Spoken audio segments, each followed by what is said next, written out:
Everybody on Facebook Live to Vibe Time. I always have to cut on Facebook Live later because the song that I use is copyrighted and they think I'm stealing it, and I'm not. So, like I said, welcome everybody to Vibe Time with Geri. I got John Stevens holding on the line. Right after my show, I'll be on with a freaking awesome show too. So we're gonna get freaky. Can't you tell? Freaky. All right, so hold on. Let's see. Hello. Hey. How are you? I am wonderful. This is my favorite Tuesday of the month. Mine too. like literally, it feels like it's been like 6 months ago since I've been on here, but it's only been like 4 weeks. So. I know, but it feels that way, doesn't it? Like it feels like it's been forever ago since you've been on my show, really. And it hasn't been that long. Yeah, and so if you're like tuning in to Vibe Time with Geri for like the second time, and both times you've got me, oh well. I come on about once a month, and just kind of warning you. And so, the show used to be a little bit longer. Now we have to cram it all into 1 hour. It's basically nonstop talk. Yes. So, I'd like to crash off party with Ryan afterwards. That sounds like it's going to be a hoot. Ryan said how are you? Ryan said it's going to be a open show. So well, we'll have to see. So what's going on with you? Nothing much, really. I mean, I went to David Flowers' tour on Saturday night with Kim Slater and Liz Bartley. They're my two friends, and they work at Walmart in Gloucester, but they're a hoot. And her husband, Liz's husband. So we went to, I don't think they've ever been on a ghost tour. I'm not sure. But they wanted to go to the David Flowers tour, and they didn't want to go unless I went. So I tell my friends that if they buy tickets to go, if they go to David Flowers tour, or even DC or Works tour for that matter, I'll meet them there. So that was the plan. And boy, they got a treat out of it because it was so active on the second floor. It was unbelievable. Yeah, and the cool thing is I've been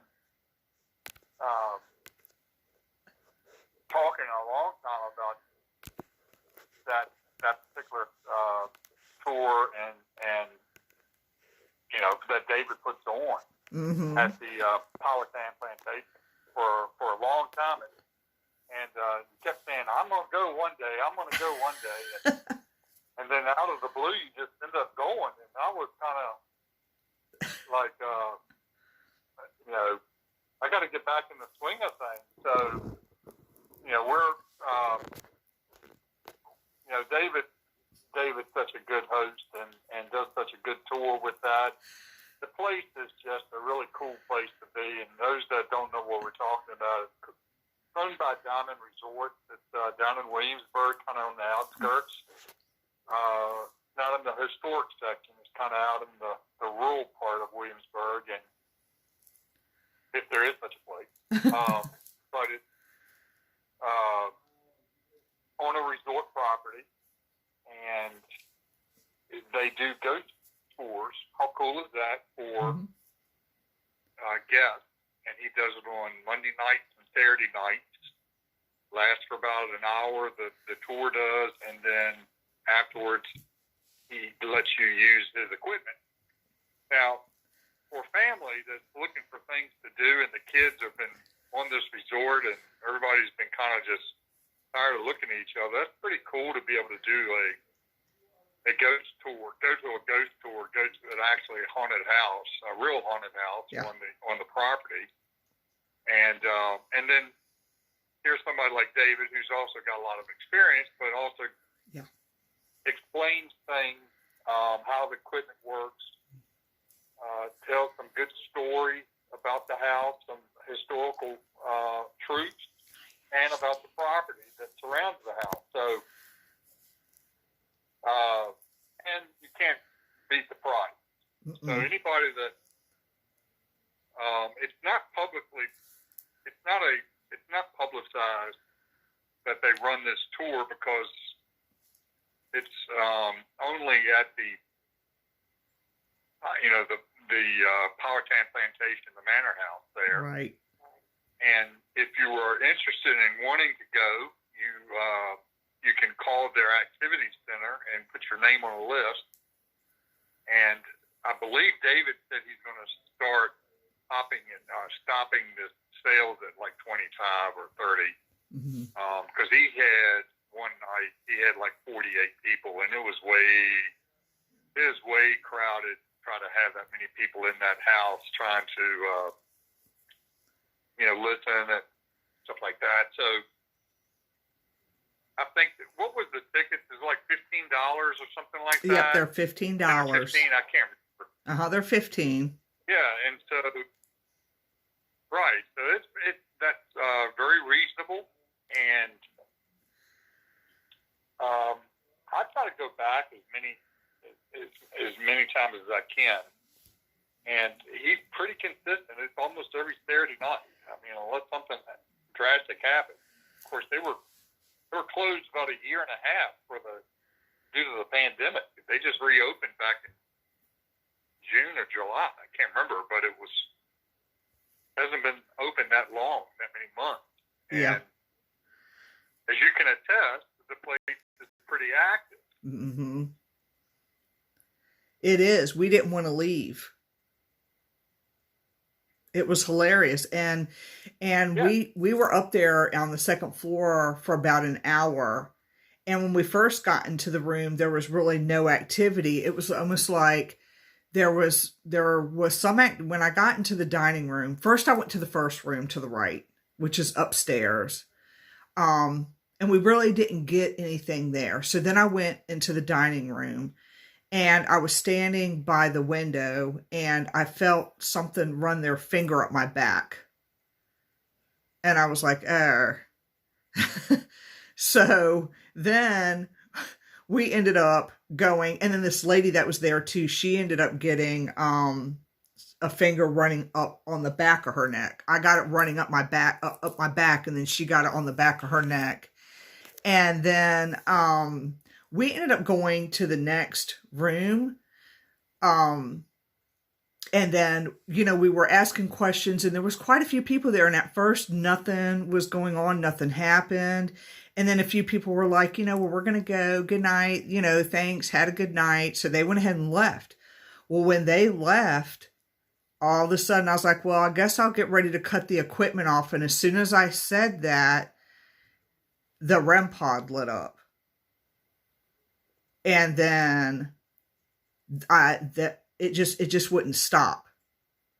So then I think I pulled out the Paralight. I didn't have all my equipment all out at one time. So I ended up pulling out the Paralight, and that didn't do too much. And then I pulled out the millimeter, because I have a 3-in-1 millimeter. And then that started lighting up with the REM pod. And then David came in and started taking video footage of it. And it was really funny because Kim Slater is so funny. She was like, I'm from England. And then we had the Necrophonic app on, and the spirit said through the box, go back. And we have that. I have it all on my body cam, and I am just cracking up laughing. But what was hilarious about it was every time I wanted to leave, I would say, okay, I'm going to get ready to cut the equipment off. I'm going to give you 5 seconds. If you're not communicating with us, then we're just going to go ahead and go. And then I, said something like, if you want us to stay, then light the equipment up. If you want us to go, then don't touch anything. I think I did it that way. I can't quite remember, but I have that all documented. And as soon as I would even mention, before I even got to the 5 second, as soon as I said the word 5, everything just lit up, to include the paralight. And you know, the paralight does not light up very often. You know, the one that I'm talking about with the lantern, that one does not light up often at all. I've never gotten anything with that on investigations, with the exception of one undisclosed location I go to, and then the Manor House, or Manor. Is it Manor? Am I saying that right? Manor House? Manor. Okay. So, yeah, Manor. But David came in there and just documented so much stuff. He took so much video footage. I think he got 30 minutes worth of it. I ended up going on Facebook Live and getting 21 minutes, and I was upset because my phone kept blurring up. But, you know, you could kind of get the gist of what was going on in the meter. Oh my God, that sucker spiked to like 49 at one time. It spiked at 39. I mean, it just kept spiking. And it was like it was right on top of the device. It was awesome. And David has all that documented. And we were in there for an hour. Okay, but I only got like 21 minutes worth of documentation with Facebook Live. And then David, I think, ended up getting a little over 30 minutes worth of documentation. It was awesome. Yeah, mm-hmm. You know, that was the first place my daughter ever went to investigate. And whatever was there up in one of those bedrooms upstairs really was reacting to her. Mm-hmm. And it wasn't reacting to anything I was saying. It was reacting to everything that she was saying. So we put a REM pod on the table, and I would ask a question and nothing would happen. She'd start to talk, and that REM pod would start going off. Yeah. And then it would stop, and then ask a question and nothing would happen. She'd start talking, and the thing would start going crazy. Mm-hmm. And so that was the same night that I captured the female voice telling us in a very formal manner to get out. And I didn't hear that. She actually heard it. And the next day when we were going down the road in the car, she was napping in the front seat and had her seat all the way back. And I'm playing this as we're going down the road, trying to see if I hear anything. And she hears it. I guess just the inflection of the voice, the way it was said, I didn't quite catch it. Right. He shot up into a sitting position and said, "Did you just hear that?" And I was like, "No." She goes, "Replay it. It tells you to get out." And sure enough, there it was. And I was like, I know, I would have just totally missed that because of the way it said it. Right. But I've been flying around everywhere and got a lot of places coming up to go. I won't be at the cabin this weekend. That's a second because stand. I will be at another. Yeah, I'm gonna be at the world's largest ghost hunt is at every location, and I'll quickly run down some areas if y'all are interested. So the cabin, the world's largest ghost hunt is going on around the world, but there are a lot of locations in Virginia that are going to be participating, and they do live streaming, things like that. So it's kind of like the biggest paranormal event of the year, I guess, where you can be, in a very remote area and still be able to, I guess, be attached to most people that are participating, most of these teams that are participating around the world. Mm-hmm. So the cabin on 360 is one place that's doing it. Yeah. Gunlore and having the world's largest ghost hunt. I know I'm going to leave some places out. David Flowers is doing his. David Flowers is doing his. Yeah. Let me just say I've got a few people in the comments.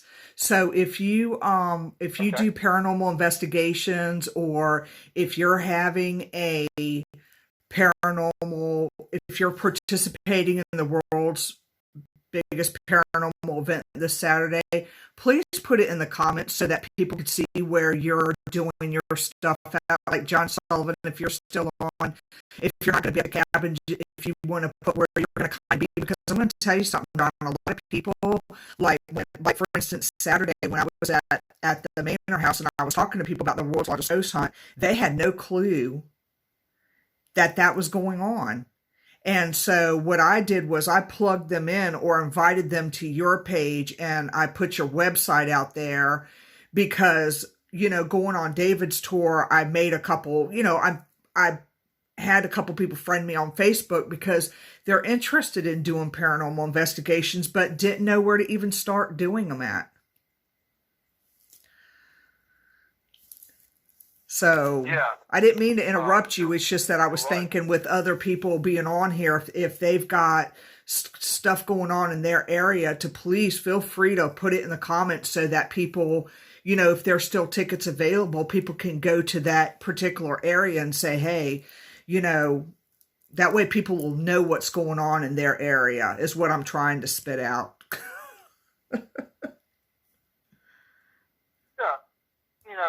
It's really a great idea. I'm not sure what it all accomplishes, but it probably one of the events. If you're into paranormal investigating, you cannot use the excuse, well, I don't have anywhere to go. Right. You can't use that excuse this time. Right. It is literally everywhere. You just have to decide on what's around, what's closest to you, and or price is a issue. Mm-hmm. I know, like with the cabin, I don't know what the other places are charging. I think the cabin on 360 in Mechanicsville is $20 for a whole night of investigating. You can't beat that. Yeah. And they'll be going live as well. Yeah. And they'll probably be doing Facebook Live and things like that. So there are places that I would that I know that I've left out. I had mentioned Avenal in Bedford, which is out near Lynchburg, and that's a place that's on my bucket list to go to. But Beyond the Dark Paranormal is, I think, doing that. I know Culpeper Paranormal is involved with that as well, this Saturday night. So, and if you know of some other places, you can put them in the comments. Yes, please do. And mostly in Virginia is what I'm talking about. But this is going on everywhere. I mean, all over the world. Right. So I've seen it on social media from some other bigger platforms, about where they're going to be and stuff like that, and it's all pretty cool. The good thing is you can find a place to go investigate this weekend, and can't say that about every weekend. But there are a lot of good events coming up that I want to kind of give a quick shout out to. Please do. That I know a lot of people follow my page, and I'm thankful for a lot of the comments that I get from people, and I've met so many new people in the last year, but really the last few months. Yeah, I'll go to events, and the names I'm seeing that make comments about something I post or something like that, or they like, something that I've posted, and then I actually meet that person, and face to face. I said, oh yeah, I recognize your name now. I know who you are, and And I've been doing that a lot lately. I mean, it's just kind of crazy. And plus, the more events you do, this is a natural thing. You'll just start to see familiar faces. And, you know, and then eventually you become good friends with people and things like that. You know, I'm like, I used to see Bill Root everywhere. And then finally, you know, Bill and I got to talking, and you know, and now, you know, now he's moved to Ohio. But you know, I told him, I said, you know, I just feel like I lost my brother. Yeah. He's but I used to see him everywhere at all of these events, and so you do see some familiar faces, and I've been seeing a lot of familiar faces. Met some wonderful people this past weekend. I went to Magnolia Grange, which is out across from the Chesterfield Courthouse complex on Route 10 in Chesterfield. Nice. This weekend, a place that's right down the road from where I live, and I had never been there inside, and I definitely had not ever investigated. So I had a chance to investigate, and it was an active location. I've been told it was active. I had met at one time a person that worked for the Chesterfield Historical Society, and they were into ghost hunting on the side. And I remember this conversation, you know, 3 or 4 years ago, where they said, if you ever get a chance, you got to do Magnolia Grange. And I had signed up in the last 2 or 3 years about 3 or 4 times to do events there, and each time they got canceled for one reason or another. So this time, I finally got it in. And I'll tell you, the other thing is, it's really fun when you get to do an investigation and you don't have to go very far to get back home. Right. So it'd be like if they were doing an investigation in downtown Urbana, you would feel like, oh man, I can stay late, still be home in 5 minutes, you know? Heck yeah. So it makes all the difference in the world. And you know, and I met some wonderful people. I met this girl named Stephanie, who I'd seen at some other locations. She was at Windsor Castle about a month ago, and I recognized her, and I couldn't believe she had come to this. And I got to talking with her. She's from Newport News, and she was driving back to Newport News that night. And I was like, man, that's crazy. She won't, you know, like an hour and a half away. You wouldn't get home till 2 o'clock in the morning. Mm-hmm. So, and I was talking with people last night that said, you know, they're going to an investigation, but they're not spending the night, and it's going to take them about 2.5 hours to get home. And I'm like, yeah, that's a lot. I have a limit, and and believe me, I've been out on the road at 3 or 4 o'clock in the morning. Yeah. From some of these investigations, and it's not very fun, as you know. Yeah. In rural parts of Virginia, there's nothing but deer. Yeah. But it you know, we're lucky here in the central part of the state to be able to get to most places a lot easier than some people that live in more rural areas, and they have to travel so far just to get to an investigation. Mm-hmm. So that's why I try to make, if it's in the state of Virginia, I try to promote it, because Right. I never know where somebody's going to be living. Right. And this may be in a place that is close to them. I tell you, a place like the Octagon Mansion in Whitfield. Well, you know, that's pretty far away. Mm-hmm. But there are a lot of people that go to Whitfield and go to the Octagon. Octagon has become a world-known destination, and there are people. A lot of paranormal teams are finding out about the Octagon, and they're starting to show up there. And John Cushman and his wife, and they do the Dinner with the Ghosts, which is getting to be a very popular event thing that they came up with, and the Octagon Mansion is, you know, I've never been there. It's on my bucket list, but I'm going to probably get there because they're doing events all the time now. Right. How far is that from us? Oh gosh. If it's not the end of the world, you can see it from there. I'll just put it that way. Oh my goodness. It is probably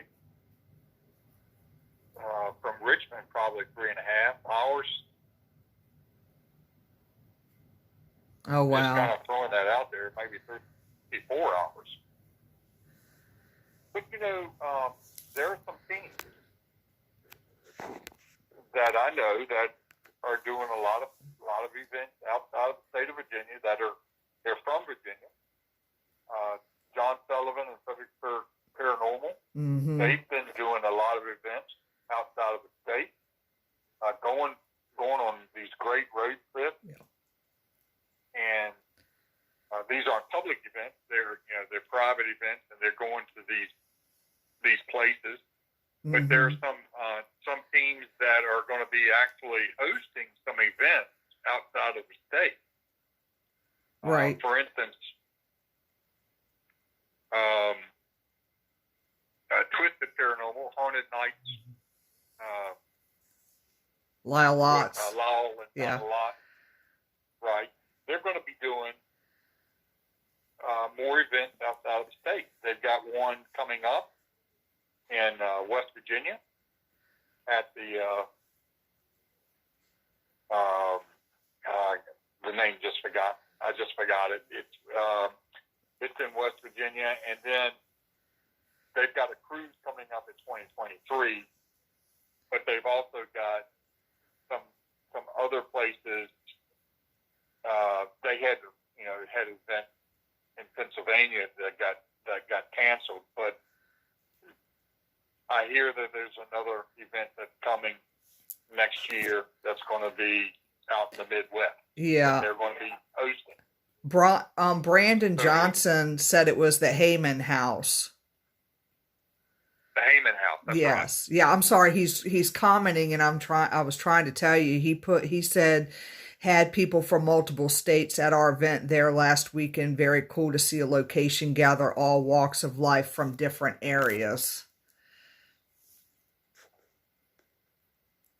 Yeah. Yeah. You know, somebody recently really put down our state, and it was, and I don't even know where they were from. They said that they had moved here from Michigan or Ohio or something like that, and they said, you know, you come to Virginia and all these teams, they do a lot of fighting, and they're very protective of their locations, and they don't let other teams come in and share and stuff like that. And he goes, tell you the truth, it's like, he had a lot of negative things to say. And I'm not saying I disagree with everything he was saying. Right. But his tone. Right. I was almost like well, we have a lot more haunted places than just about anywhere in the country. Yeah. So a lot of states can't boast that kind of thing. Right. And I'm sorry if your state couldn't. Right. That's why you had to move to Virginia and all the haunted locations. You could take if Williamsburg was the only place you had to investigate, that could keep you busy for a year. Oh yeah. If that heck was the yeah. only place you had to investigate. And yet you've got Jamestown, Yorktown. Yep. You've got other places along the eastern part of it. You come to the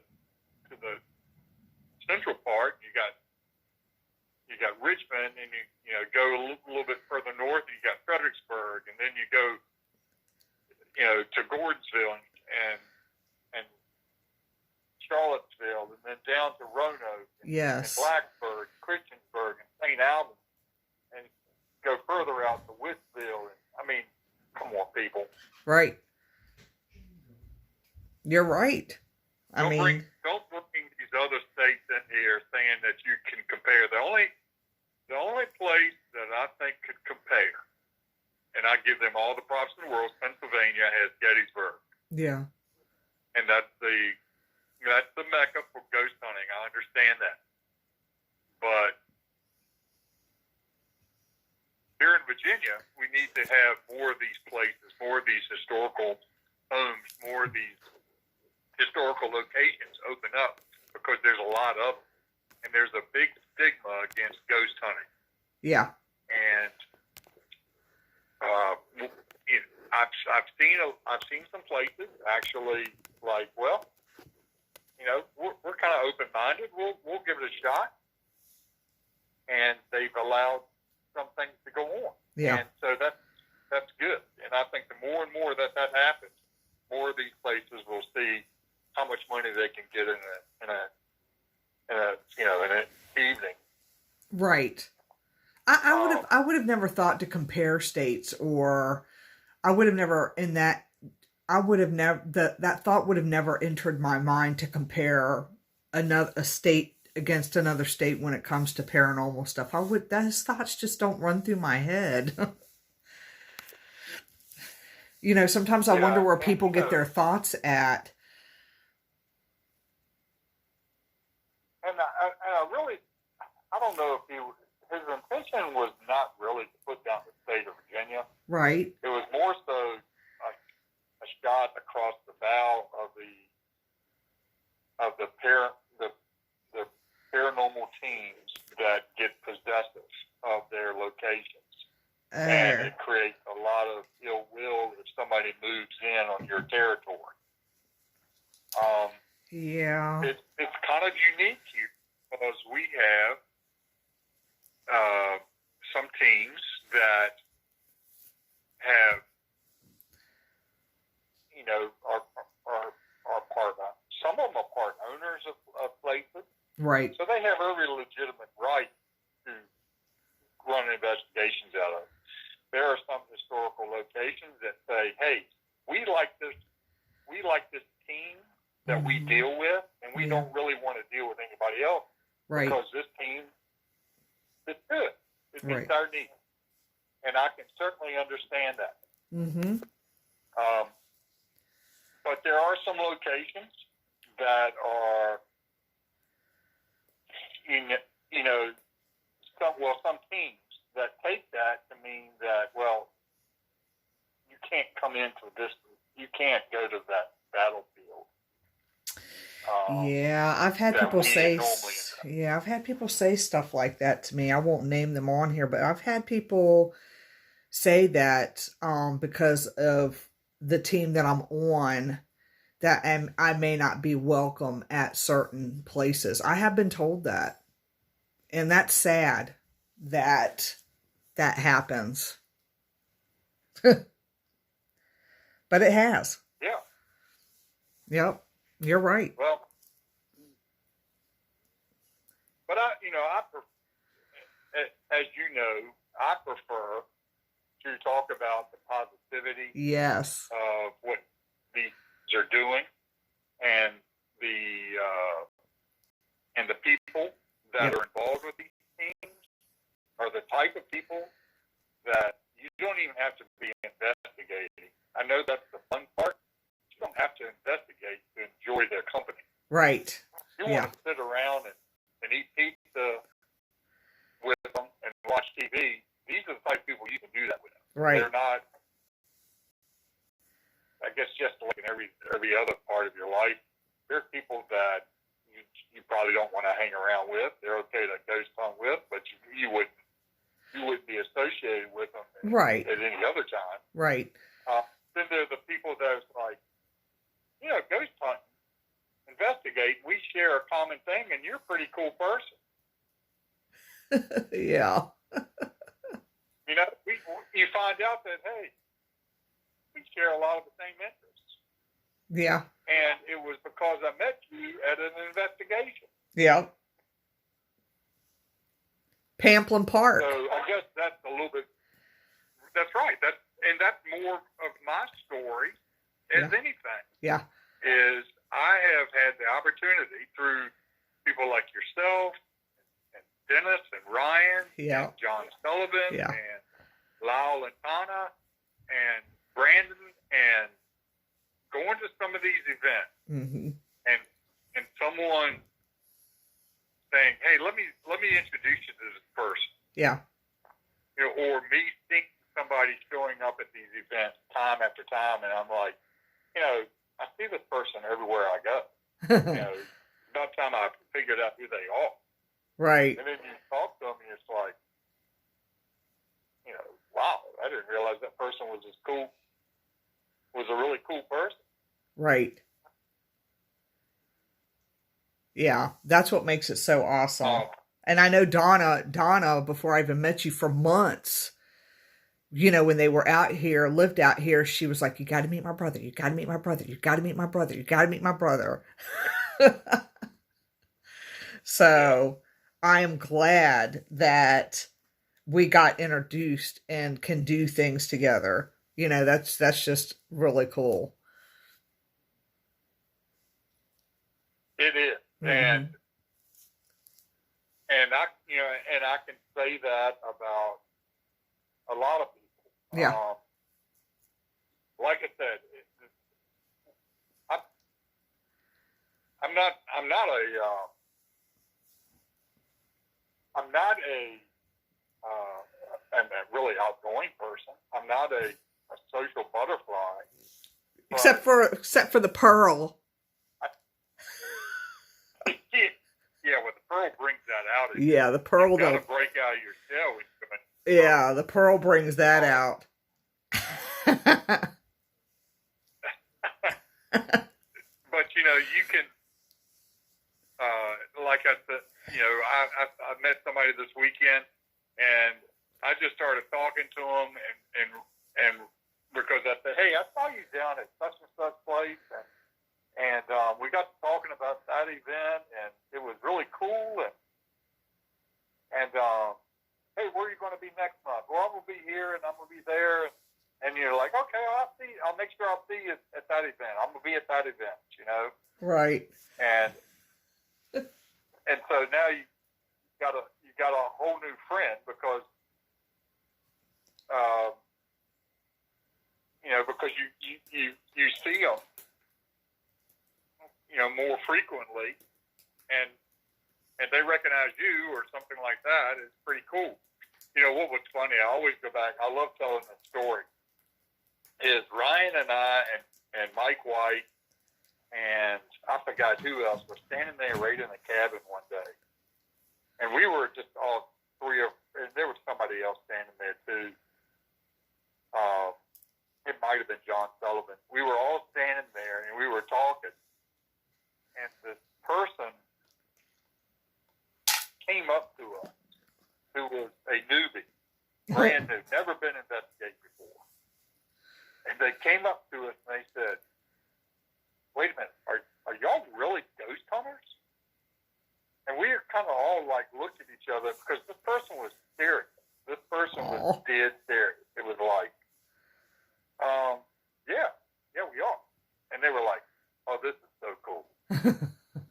And that was the first, and I love telling that story because we were all like looking at each other like we don't think of ourselves as anything special. Yeah. And believe me, we're not. Right. In that person's eyes, we had done something that they had never had a chance to do. Right. And to us, it's second nature.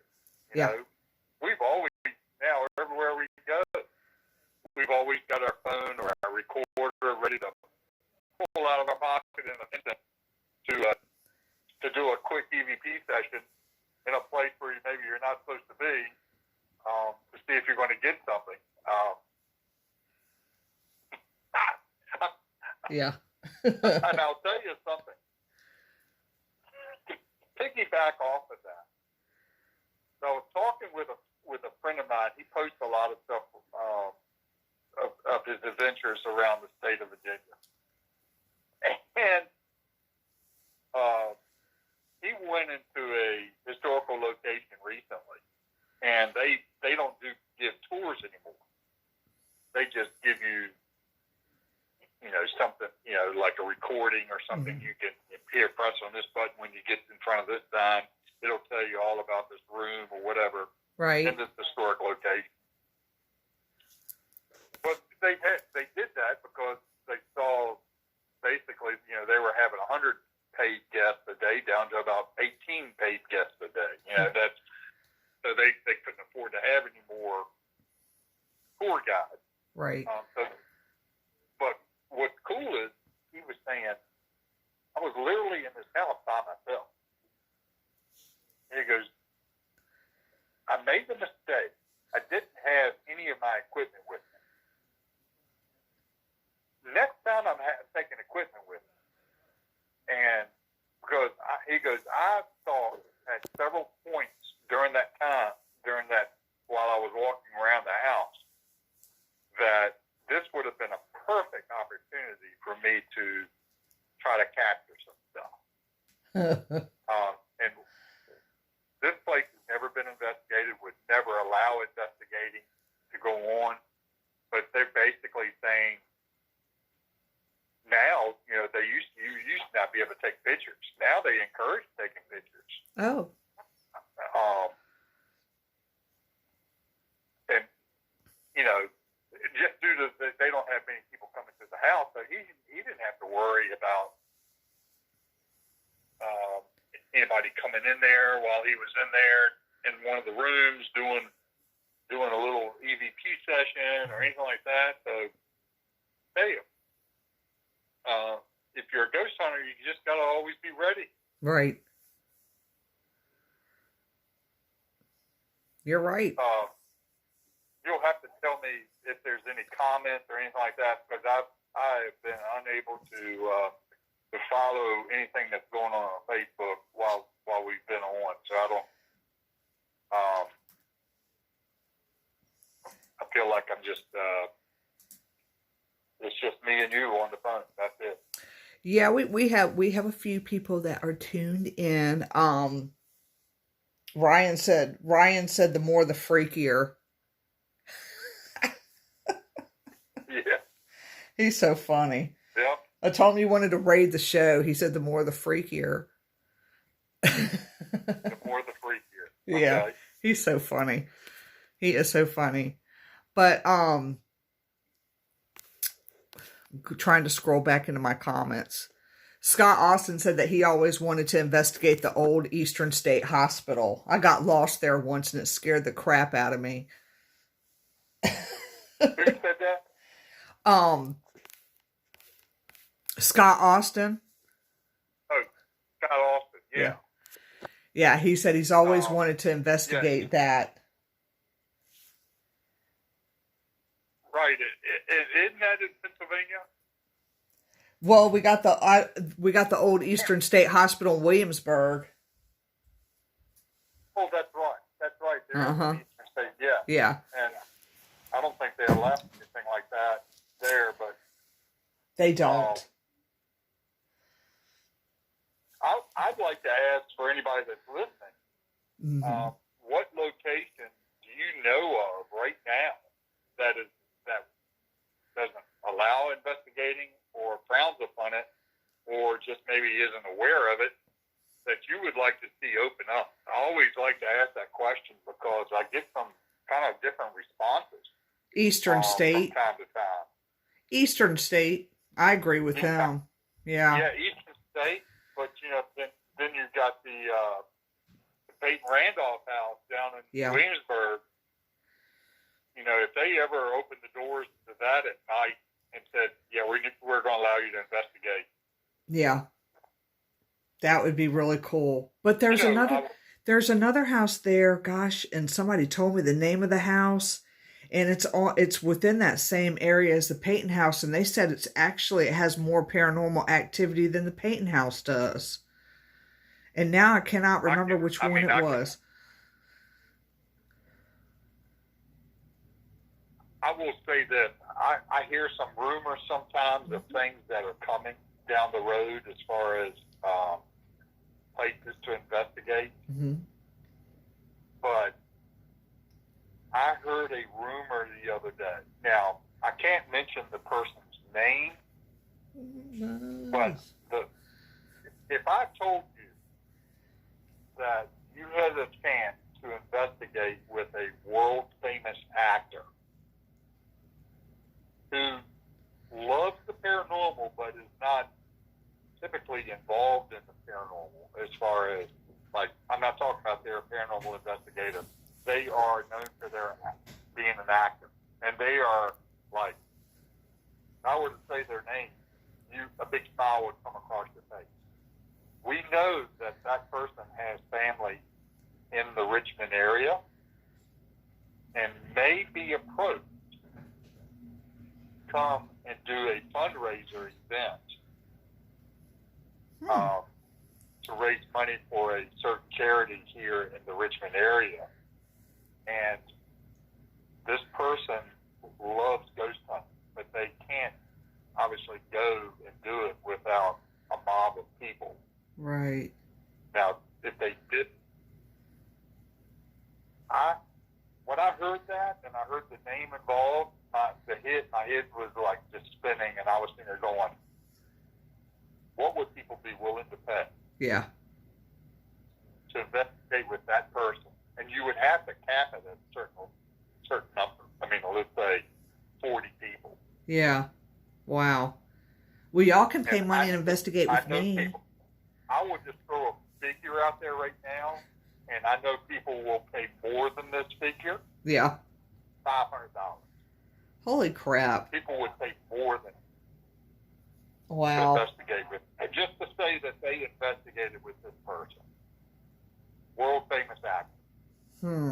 But I can't mention it, and because it may not happen, but they are going to be approached with the idea to do it as a fundraiser for a local Richmond charity, and see where it goes. It may not go anywhere. They may say, "Hey, it's too, I can't do that."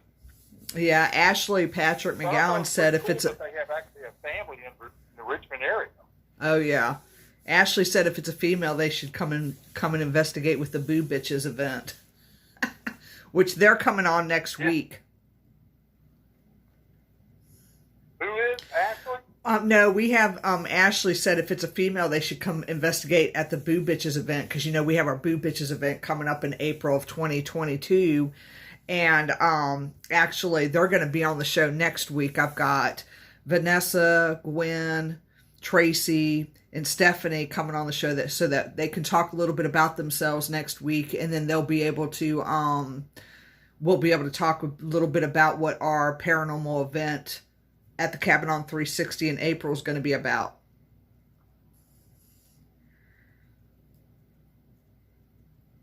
So, well, if the Boo Bitches are involved, I'm gonna be there. Yeah, it's going to be really cool.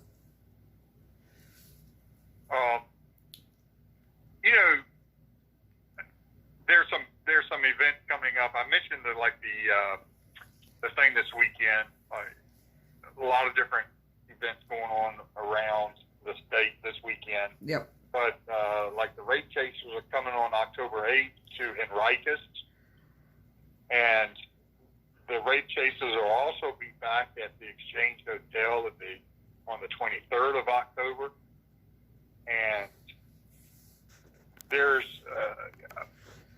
Rape Chasers love this area, and they come to Exchange. Well, this will be like the second or third time they've been this year. Mm-hmm.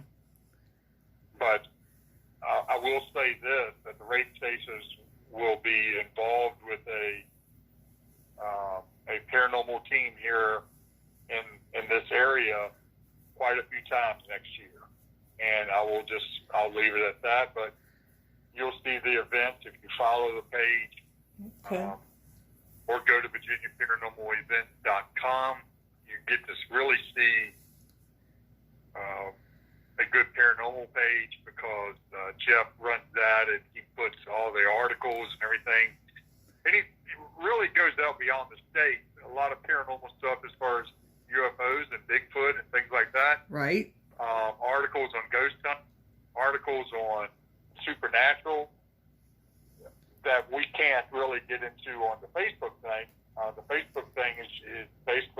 promoting teams and events here in Virginia. Right. So, you know, I had to stop allowing people to post events on my page because we were getting spammed like crazy. I mean, it was like, you know, you think people aren't going to do stuff, and then the next thing you know, it's going to turn into a flea market. Right. And yeah, I would read stuff every day, and it really got to be a pain. So we had to put a stop to it. But now we put on this thing where if you contact us, or you can say you can try to attach it. It comes to us for approval, and right. then we approve it. So lately, I've approved some things, but I also had to reject some things. Right. Because basically, I try to keep it to Virginia Paranormal Events. Right. If it doesn't have anything to do with those words, then it's not going to be on the page. There's another page that maybe it needs to go on. Right, right. I agree. But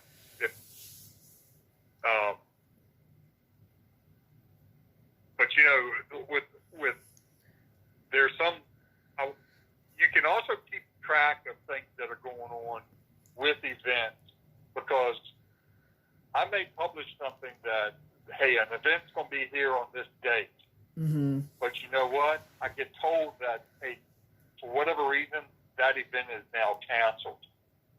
And so I try to keep that updated as well, and let people know that, hey, if you had gotten a ticket to that event at that location on that date, right, you know, now they're offering refunds or whatever.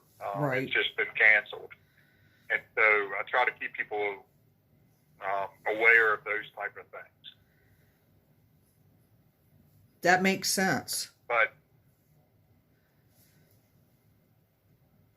looking forward to getting to the back to the Pearl in a couple of weeks, and hooking up with everybody, and I like to promote the cabin on 360. Not only is it local for me, right, but you know, Dennis Ethlock and Ryan Jones, two great people to deal with, and any events that they're attached with, and Cross, their team, great people to work with, and they do events, and they had a busy weekend. You know, I ran into Gene, who's on that team, mm-hmm. and Gene was telling me about, you know, he had been in Arizona, and then he comes home and he's going with Dennis, Pennsylvania, and then to another place, and so they're staying busy, and they got some places coming up, some events that are going to be coming up on, you know, very shortly, and of course Haunted Night Paranormal with Lyle and Tana are really getting to be, I guess, world famous. They're starting to hook up with some major people in the paranormal world that are really appreciating what kind of work they do, and we're lucky to have them here in the state. There's some, I mean, I'm just naming them, but there's so many. No, but there's a lot of good teams, but they're good people. I mean, Lyle and his wife are, I mean, you know, I like them. They're fun, and she has her own little sprays and lotions too. She has her own little site on Facebook where she sells her she sells different things too. I've bought quite a few things from her. Yeah, and I have too. Yeah. A quick shout out to again, Culpeper Paranormal. They're going to be doing some Culpeper ghost tours. Awesome. And they're going to be doing one of the ghost tours got sold out in October. Now they've opened up another date, so you'll check the page for that. Okay. And they are also doing a event, I think a 2-night event. You can choose which night you want to do, coming up in October at the Graffiti House there in Brandy Station, which is right next to Culpeper. Nice. And the graffiti house is awesome to investigate. Cool. So, Culpeper and of course, I mentioned John and Sandra. They're involved with Fredericksburg Paranormal. Some people that I met at one of the events at the Exchange was they were the Middleton Paranormal, and they worked with John and Sandra up at the Wayside. And they said that John and Sandra took them under their wing, and it really taught them a lot about how to be, a good paranormal team and what to do and how to run events. And guess what? Now Wayside is going to have another event coming up. Oh, and that's this cool. is all to raise money for these places or for other charities in that area. The Wayside Inn is an incredible place in Middleton, Virginia. If you ever have a chance to investigate there, but it's great. I know we're running short on time. We've got to get to Ryan.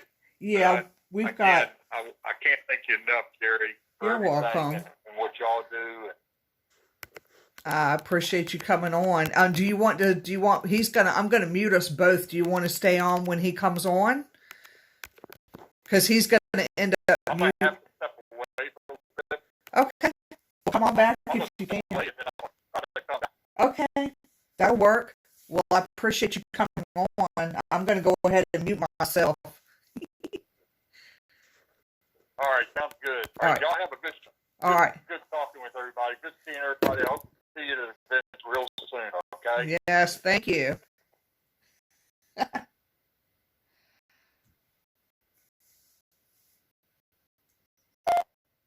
All right, I'm going to mute myself because I am going to be, you're welcome, I'm going to be on the air for part 2. Tonight on the Freaking Awesome Show, we welcome Geri Richard Reyes. So I got 2 shows.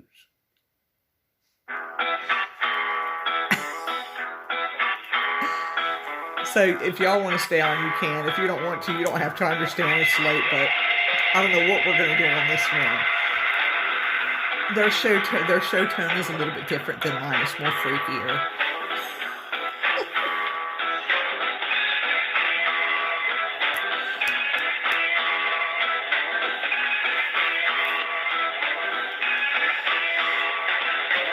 So we're just going to patiently wait. Can you see the difference in the tones?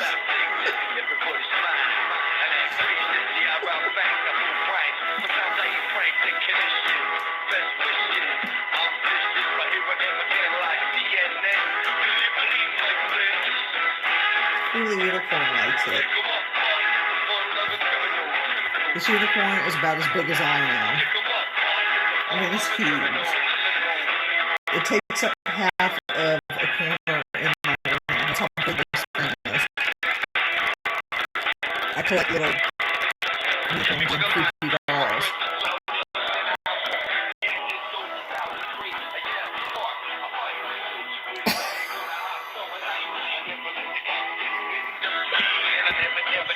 Here, let me do it this way.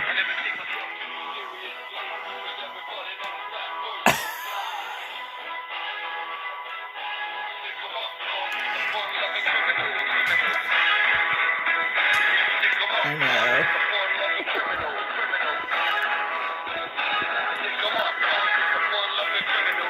You would think I'm too old for that kind of stuff.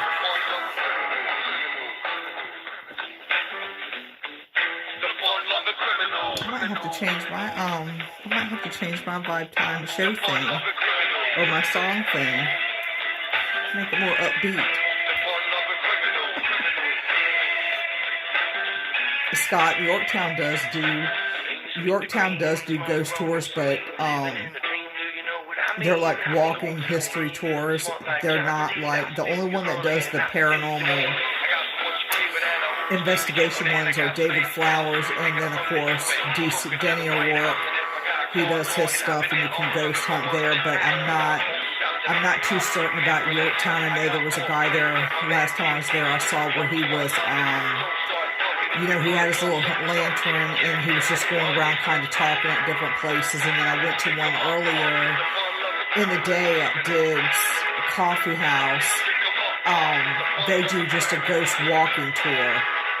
So, and that was really nice because you learned some things about Yorktown that you didn't really know about. But I have done my own paranormal stuff at Yorktown. It's just nighttime's a little different, and I guess at the battlefields, I don't know. Hello, all you freaks out there. This is Ryan. Welcome to the freaking awesome show. Hope that everyone's having a good Tuesday. I'll walk into a room here. Wake up, Angie. Poor Angie. She fell asleep on me. I fell asleep earlier. Not sure if she'll be coming on or not. Hopefully she will. We just got back from Buffalo Wild Wings. We went there for dinner. Actually, that's a lie. We didn't just get back. We got back like an hour and a half ago. And Angie caught That's on my mom's alarm to go to bed. Mr. Boogedy. I don't know if any of you have seen that movie, Mr. Boogedy. But when I was a kid, that movie scared the crap out of me. I watched it tonight, and it was, oh my God, so campy. It was definitely, if you have Disney Plus, check it out. It's definitely pretty funny now. I'm actually embarrassed to admit that it scared me when I was a kid. A pillow. But a definite cheese factor going on with that movie. So, we were supposed to talk to some people about, like, I think it's East Coast Bigfoot Convention coming up this weekend or something like that. It was Angie knew someone who knew people who were putting the convention on, but they had to cancel. Aw. So if they had been on, I would have done more research and figured out who I was talking to. But they had to cancel. So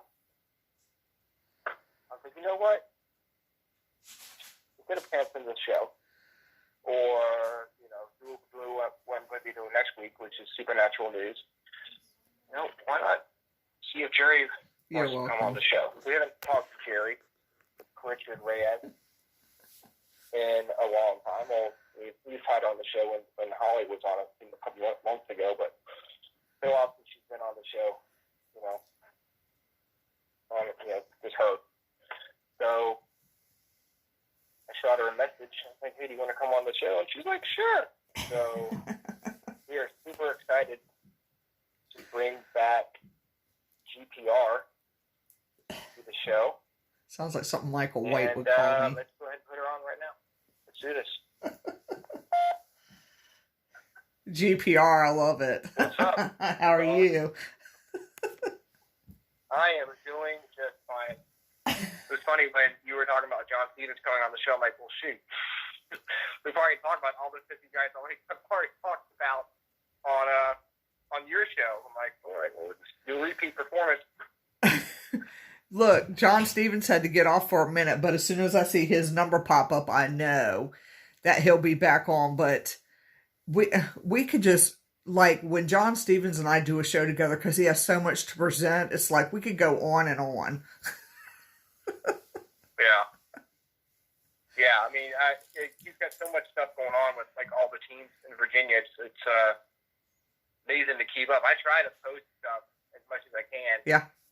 When I see things, but then my whole page is just going to be all that stuff. It's, it's got to have some kind of variety. Right. In my pages, but like I'll post stuff from Twisted and people I know. Yeah. Yeah. Yep, I try to do that sometimes too, and then I get sidetracked because Facebook, a lot of times I'll get on there, post what I need to post, and get off. I'm not on it like I used to be, and then I might like scroll a couple seconds and then I'll get off. But if I see something, then I try to share it to the Vibe Time page. Gosh, I have a separate women's empowering group that I haven't even, I don't think I've been on there in a couple of days. I just, people are like, why don't you comment on any of my stuff? Or, like any of my stuff. And I'm like, I have not been on there. I just get on, scroll, and then just get off because I'm on TikTok. Yeah. Yeah. I like TikTok a lot better. Yeah, I haven't got into TikTok yet. Oh my God. I've watched Angie gets on there a lot. She watches TikTok, and I'm like, I just don't understand it. When people are dancing, I don't understand what's the fun about watching people dance. Okay, but it goes beyond that though, Brian. It goes way beyond that. It has like for instance, when I went to where the sidewalk ends this afternoon, I went there to go get something to eat. It's one of our stores in Urbana, and it's ran by a local farmer, and she opened up her own store. So she was like, I want to try to make different wraps like vegetarian style. And I was like, okay. So we went on TikTok, and we found it has all different kinds of recipes on there. It's not just that. You pick what subjects that you want to. I know. It's cool. You need to do it. It's not just dancing videos, but I watch YouTube. Like, I'm on YouTube all the time. Yeah. And that's just what takes the most of my time. And I know the people I like to enjoy to watch on YouTube and stuff. But I was thinking about making maybe do like a cabin TikTok, and maybe as far as investigations and stuff, and see if that gives any traction. As far as people interested in coming out to the cabin. For investigations and stuff like that. So I try to do everything with I've got a cabin Twitter I never use, Instagram, which I post on every once in a while. Yeah. But as far as like going on pages and stuff, I'll go on the cabin page. Right. And I'll do stuff on there. I never get on crop.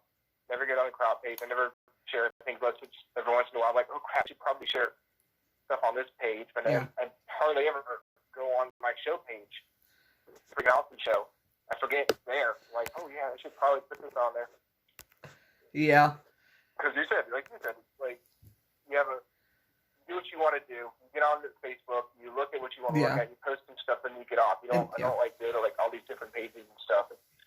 Yeah, I go straight on TikTok, and I'm sitting there, and I'll be watching stuff, and then the next thing I know, 2 hours have passed, and I'm like, oops.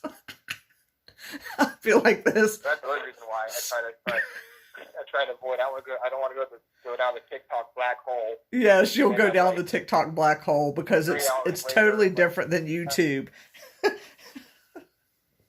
I'll do when I get on my phone. When I come to the cabin on Saturday, I'll do some TikToks. Oh, nice. Yeah, I'll do some TikToks of the cabin. Yeah, I can TikTok. TikTok dance of the cabin. Yeah, we can do that. Nice. Yeah. We'll do a TikTok dance for the cabin banner with the grade. We'll do like a little TikTok dance. Yeah, that'll work. I did one short TikTok on the cabin. I just put some of the pictures of the cabin in a slideshow, and I think it was like maybe a 60-second TikTok for the cabin. So I have that on my TikTok page. That video made from the cabin was really, really neat. Thank you. Appreciate it. What you did before is really cool. That got a lot of shares. Yeah, I was trying to. Did like a year ago. Yeah, I was trying to figure out the you have to peg the timing when you're trying to like build an audience or really trying to get a lot of people. It has to be done at a certain time, and I didn't ping. The last video I did, I should have done it. I looked at the time and I was like, oh, I don't want to post this shit. This isn't the right time to do it. And then I was like, nah, let me go ahead and do it. And I pinged it at the wrong time. But I'll get it pegged. No, it's fine.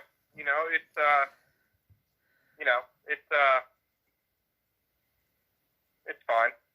I think it's gonna get a lot of shares, I think. Yeah. And I think it's a great video. Like I said, I really appreciate trying to get the word out. The cabin. Yeah, if I had the money to purchase it, I would. So I know. Oh, it's been like we've had so many people come by. Like, we went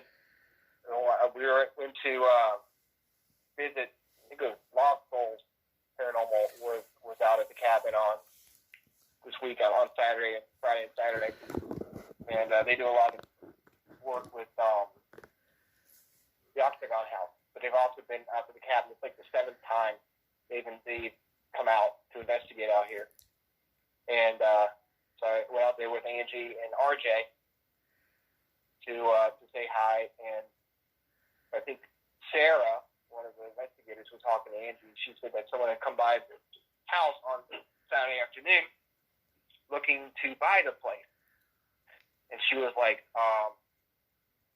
who do I talk to? The person at this house. I want to live here. I want to bring peace. I need peace. And they were like, are you into ghost hunting? She was like, no, I want to bring peace to this cabin. This cabin needs peace. I want to bring peace to the cabin. And so they were like, well, I don't think you could live. I don't think you can actually live here. Because it's known for commercial.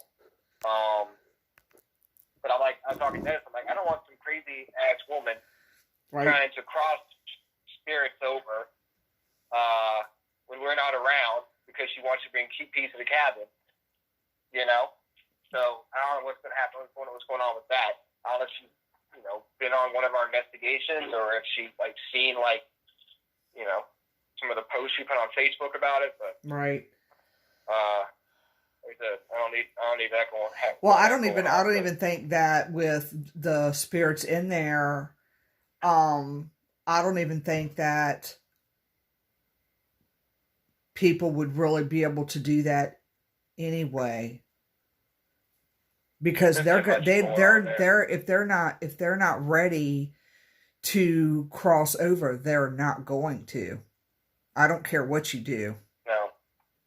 I mean, and when they are ready, they'll come to you and tell you they're ready. That happened to us, me and Denny, when we were doing an investigation out in Williamsburg. That actually happened, and they got crossed over because they were ready to cross over. But to me, if somebody wants to take it upon themselves to bring, to do something like that, unless it's demonic, when it's demonic, to me, that's a whole different ball game. But if it's like it is at the cabin where you got, different spirits there, I don't think that a person should be, I don't think that they should do that. I think it's just disrespectful. That's just me. If they don't ask to be crossed over, then leave them alone unless it's something demonic. Yeah, I think people take it on themselves, like, well, I'm going to help this person out. I'm going to cross them over. Yeah. And like I said, unless they want to be, or unless, they're specifically asked to. Yes. Like, hey, I need your help. Yep. Don't take it upon yourself. It's not your place. Do that. Yeah. It's not your place to do that. It's just not. Yeah. So I don't do stuff like that unless that person has come to me, or I've been in a couple circumstances where they were stuck. Like they were stuck, they were in an accident, they were stuck, they didn't realize that they were dead. They were still at an accident scene. I've had 2 cases like that. And they needed to be guided to where the light was at. But they showed me being stuck, if that makes sense.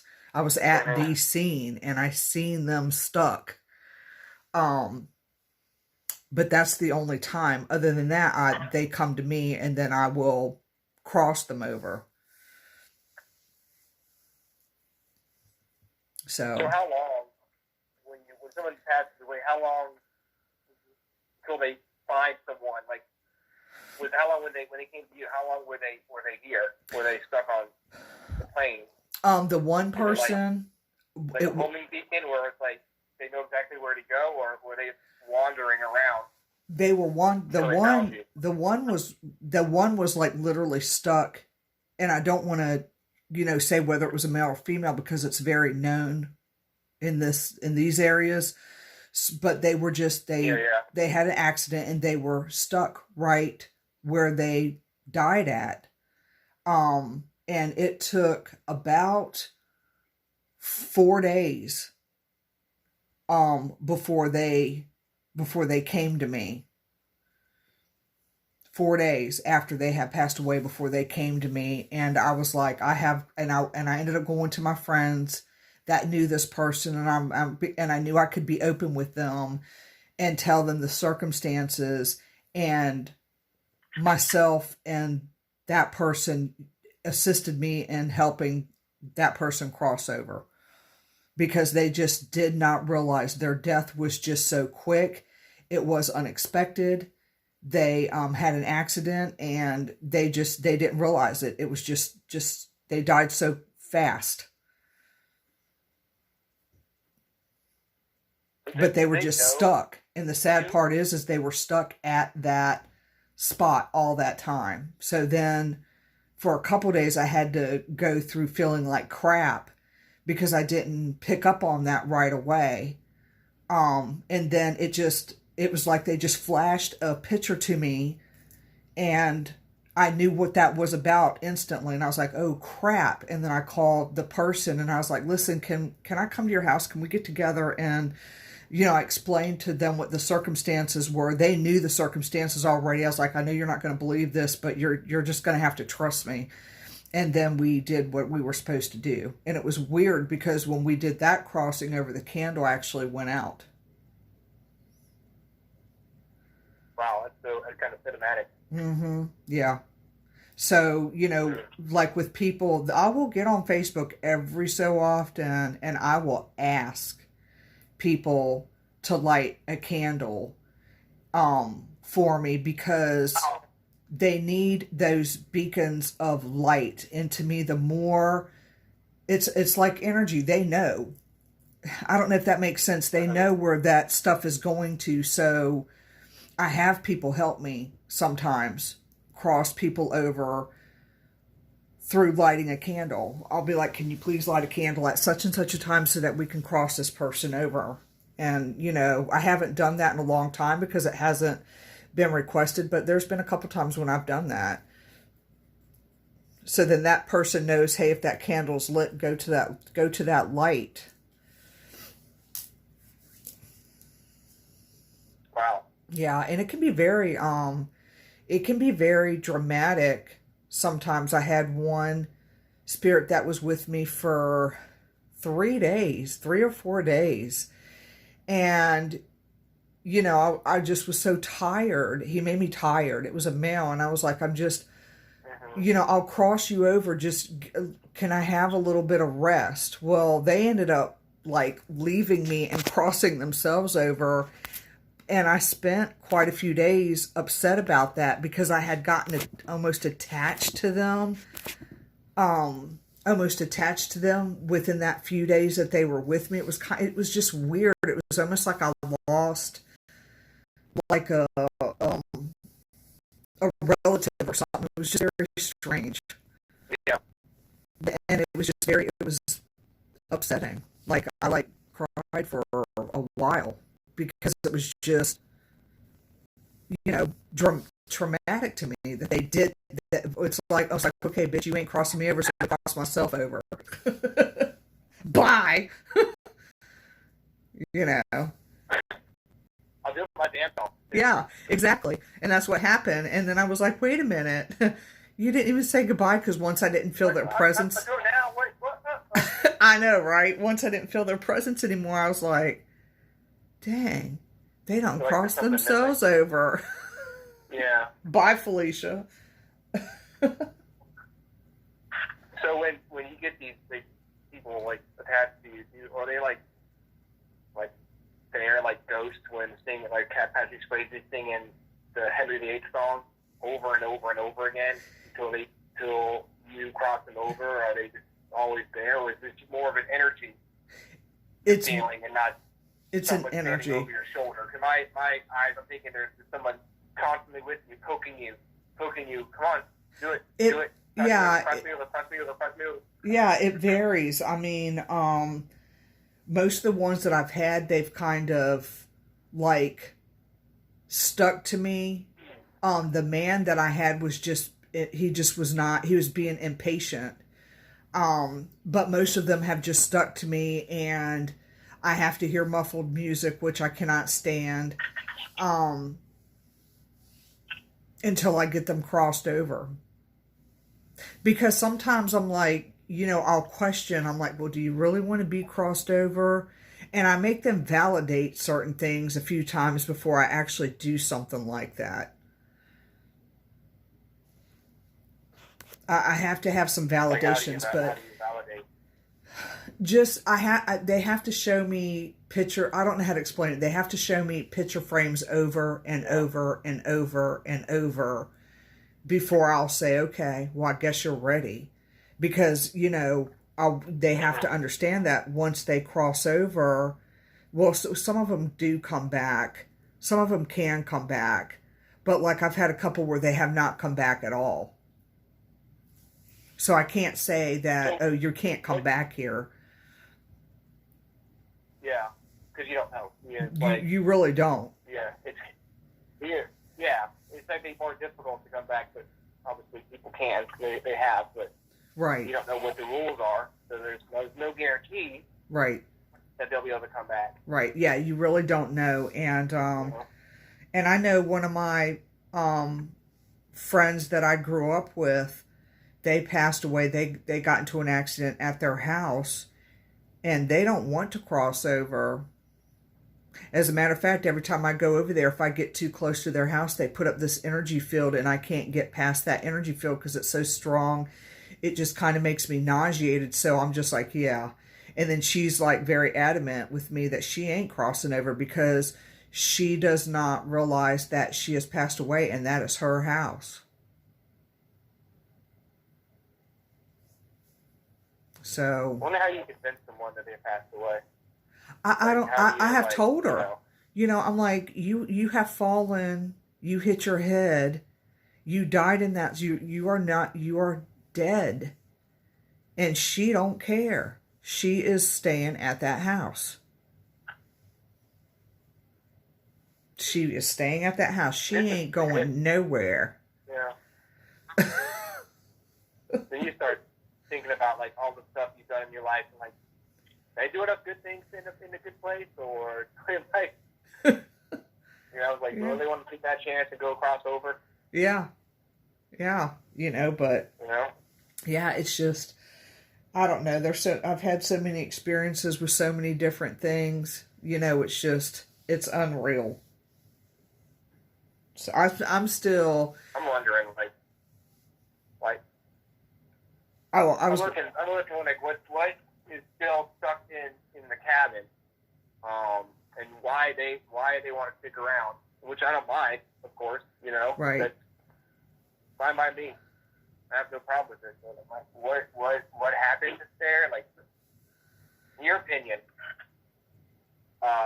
you think the cabin is more like almost like a train station type of deal where people just show up? I think it's. Or you think there's something with the land, but there couldn't be that many things happening on that land. I think it's I think there's portals. So I think there's portals there. Yeah. And I think that because every time I go there, it's not the same experience every time I go, and it's a different spirit every time you go. I mean, I've had a couple, like where the yucca plants are, where I know that the guy is the same guy because it's the same voice that comes over the necrophonic app. But I think it's a portal. Yeah. So there's portals on there. I would love to figure out where they're all at, because you just don't have the same spirits there all the time. No, you don't. I got an EVP of an African American woman in the basement of the Brick Rancher that I've never heard again.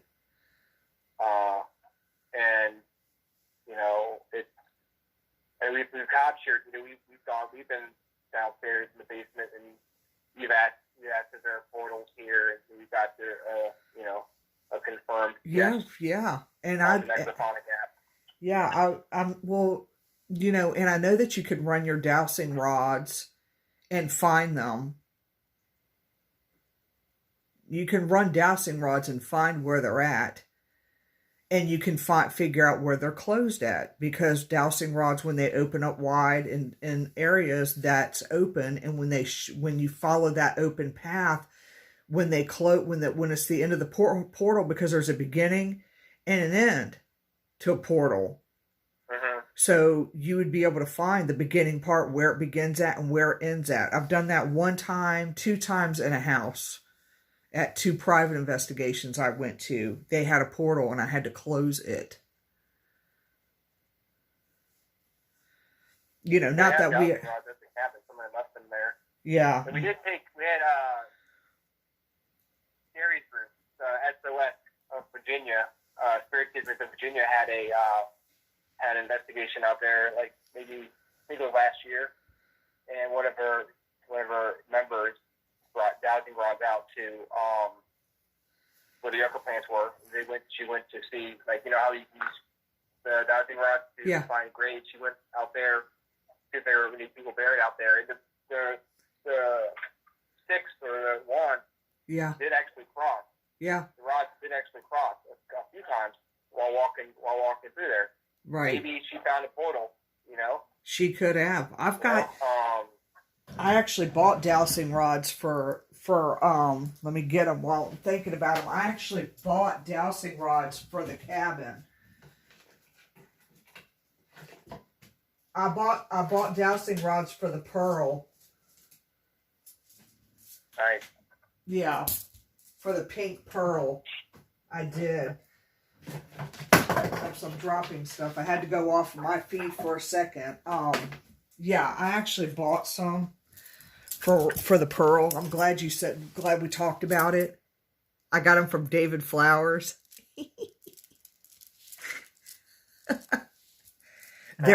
They're pink.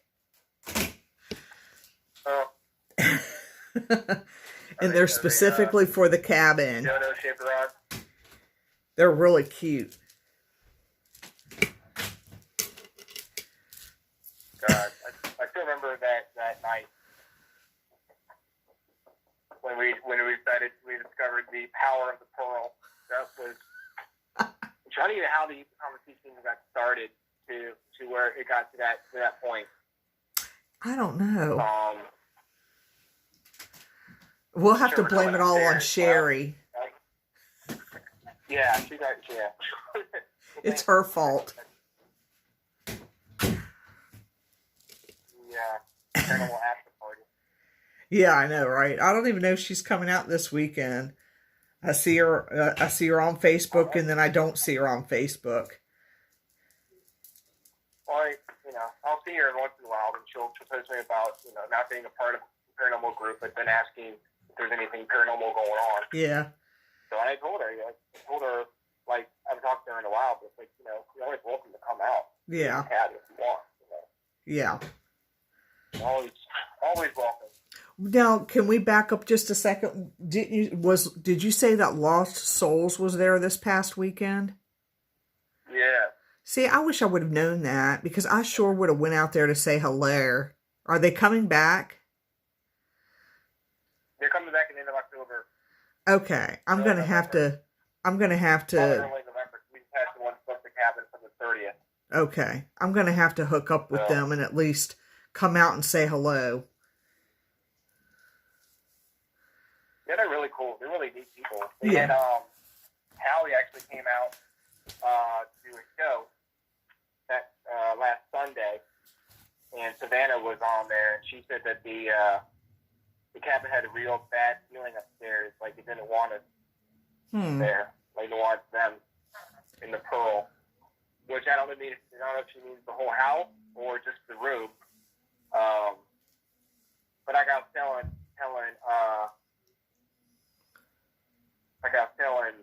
Hallie on Messenger the other day, I'm like, the cabin has been full of people since Friday. Maybe they're just tired of people being in the house, and they're like, maybe they want to be left alone. Right. Yeah. Yeah. I don't know. Yeah, I mean... But apparently they did not like him there. They were just giving him back. And they said Hallie said his computer was messing up for like the first 10 minutes of the show. She couldn't get back on, and he just said it was just a weird feeling at the cabin. Well, I mean, it could have been too, because there was a lot of activity, like I had said, when I was talking to John Stevens, there was a lot of activity at the Manor house. And I mean, that was documented, but maybe it was just, I mean, I'm just wondering, did it have, with us suspecting that the cabin has a portal anyway, is there a new spirit in there that is being an asshole? Yeah. That's true. You don't know who's coming through. That's why we do our investigation. Right. You just don't know that. Yeah, we ask we start asking the more adult questions. We get the different kind of spirits than we do when we ask the regular questions. Right. But it's like the spirits that, when we go down that line of questioning, it's like they're waiting in the wings, waiting in the background for us to ask those questions. And then when we do, they step up. When you go upstairs, like, what do you see? Like, what's like some of the stuff that you've experienced, like, as a medium? Well, you can see things that we can't. Yeah, the very first time, I was up there to, set up for Reiki, I think I told you that I went to the bathroom and I was shown some different inappropriate positions. That was the very first time. It was like they flashed a movie of just inappropriate stuff. I mean, depending on what situation, I guess it's, to be very appropriate depending on what's going on. Yeah. They can figure out how to do it. Yeah. Yeah, it was just like, but I will say this though, some of them do like Reiki. They do like it. I think we have that on a recording when we asked that question, if they like Reiki, and I think Savannah was with me when we asked those questions, and they do. It was funny because going to Williamsburg with Denny's tour, there was a doctor spirit that stepped out that was talking through the S7 box, and he read my shirt, Reiki, and knew what it was. It's wild, and we have it all on recording. I have it all on my body cam, all of it. I just have to get it all downloaded, but the proof is there. It's wild to me, but it's weird with the cabin because sometimes they step out and sometimes they don't. I was walking up the steps one day, to go set up for Reiki. I've done Reiki there a couple of times, and I was going up the steps, and I felt like the didn't want me there, but I couldn't put my finger on it. But when I got home and reviewed the body cam recordings, the minute I hit that step, it said, "Get out." It was a male. Now, I'm sure he was, of course, verbally telling me that, but I couldn't hear it with the naked ear. I felt it. And sometimes spirits there hide. They hide. They're really good at it. They hide from you. Have you ever walked into a room and been like, someone like standing there and like, oh crap, and really scared the crap out of you? I had that happen in my own house when I rounded the corner one time, and there was like a 6'7" figure standing in my kitchen. It scared the crap out of me. I ran the other way because I still get scared, like I think anybody else would. Yeah, it scared me. I was on a lunch break. I came home for lunch and I was I was in my living room because you'd have to see the makeup of the house. And I rounded the corner to put my plate up. I saw that figure standing there and it was a tall, dark figure. And I was like, oh, hell no. I ran the other way. And then when I came back through the other way of the kitchen, it was gone. It scared me. There's been times when I've sat outside in my backyard on my deck and I have seen things slither on people's houses, like my neighbor's house, not in front, but my other neighbor slithering. I don't even know what they are. And it scared me to the point I've ran in the house. Because anything that's dark, that slithers, is bad. And that's just my own personal experience. Anything that's going to slither. So, you know, it scared me. So, yeah. Yeah, I don't know many good things that are dark and slither. Yeah. You know, unless you like snakes. Yeah, You know? and it wasn't. I was like two. I was good indication that it's bad. Yeah, it was bad, and it was like 1 o'clock in the morning, because sometimes it is so nice outside. You know how it's so pretty outside. You don't feel like going in the house because it's just so nice out. So you sit out there, and now that I got our gazebo out there, it's even better because I got the mosquito net, so I could technically sleep out there because it goes into a tent. Michael laughs at me and says, "Oh, are you going in your tent?" And I'm like, "Yeah, I'm in my tent." But that particular evening, it slithered along that person's garage door, and I was like, "Oh, hell no!" I was on the phone actually with a friend of mine at that time too, and I ran inside. Nope, ain't doing it. Yeah.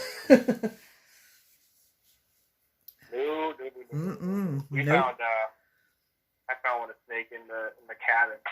I remember Dennis. One time I was walking upstairs and RJ was on the rocking horse in the loft area, and I was walking and I saw a little snake by the closet, slithering into the closet. I'm like, oh, I'm not just gonna let it be. It can stay there. Yeah, remember when mice that are in the cabin. Remember when you brought RJ the one time when I was doing Reiki? You brought RJ upstairs. Yeah. Remember that? And he just his demeanor changed a little bit. I really think that particular day, because I review back on my body cam with that day, I really think that there was a spirit in there that had taunted him, and that you remember when he went to the door and he came back running really fast to the point he almost fell because you told him to come back. I think that something pushed him. Yeah. To be honest with you. Remember that day? Because I do. Yeah, I do. I mean, yeah. That was that might have been like another one of our world's largest ghost hunt deals. I think it might have been like, because it was a big event, because you were doing Reiki for it. Yes. So it might have been maybe last year's world's largest ghost hunt that happened at. Mm-hmm. Yeah, because I just noticed the change in some of his facial features. It's almost as if he could see something that we couldn't see, because spirit does stuff like that too. They will show themselves to a child. Yeah. You know, they're really good at manipulating. Some of them. I mean, some of them don't intentionally do that because they're kind of earthbound and they have messages. But some of them out there are just dark spirit. You know. Yeah, I mean, and plus, you know, some spirits that have been there for a long time, they almost lost a lot of their humanity, and they become a darkness. Yeah. Yeah. And then I question, you know, like there's been times coming to the cabin where everything, you know, it seemed clear. And then there was one time I came there, I think I forgot where I was on my way to, but I stopped off at the cabin before I went. And I told you it was very heavy. It felt weird. The aura, it just felt icky. very icky. I think that might have been the way Savannah was feeling. Yeah, last weekend. Yeah, you can really feel it when something's left there. When there's an icky in there, you can really feel it. But this spirit, you know how you tell spirits to stay back, don't follow me. Well, this spirit didn't give a shit. They got into my car anyway. And then tried to lure me back to the cabin in a dream. I know that sounds bizarre, but it was almost like when I came home and I went to sleep, I was back at the cabin. I think I told you this story, and it was almost as if it was like we're in reality right now. And then all of a sudden the sidewalk to the cabin, I was walking on it, but then the sidewalk part turned to tinfoil, and then something pulled me back to my body and woke me up like, no, you can't be here. Something just pulled me back and said, oh, you can't be here. But it was so real.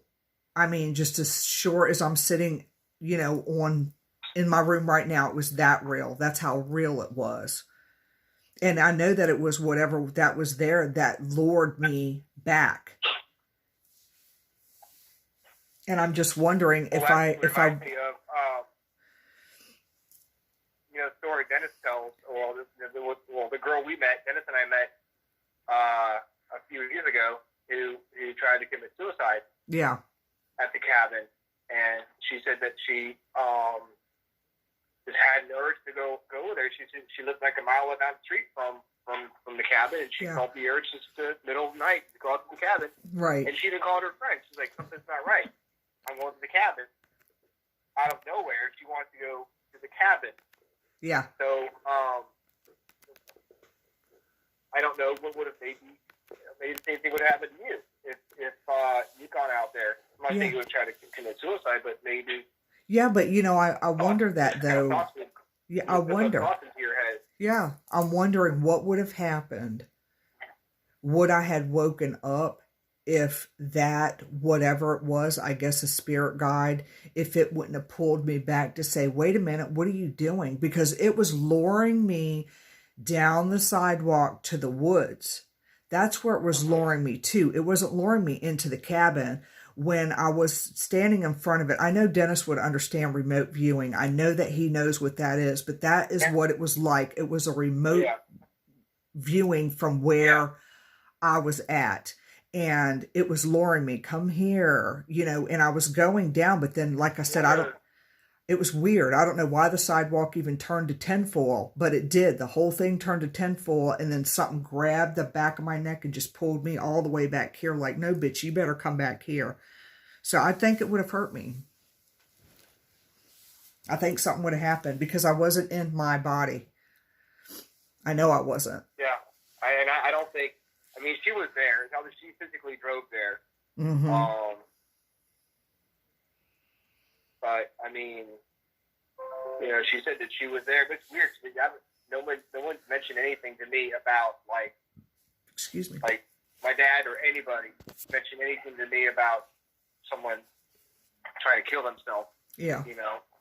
Unless she kept it hush hush, and they didn't know about it, and she cleaned up everything herself. Right. And the cops didn't go to my dad or my grandfather and talk to them about it, which could be very possible. Right. When people broke into the cabin and stole that stuff, they didn't go to my dad. Right. Dad found out about it through Facebook, but they as far as I know, the cops didn't ever contact them about it, about the people breaking in. So maybe it's yeah, it's but, just she was actually physically there. You were there. Like, I wonder what would have happened, like what they were trying to show you.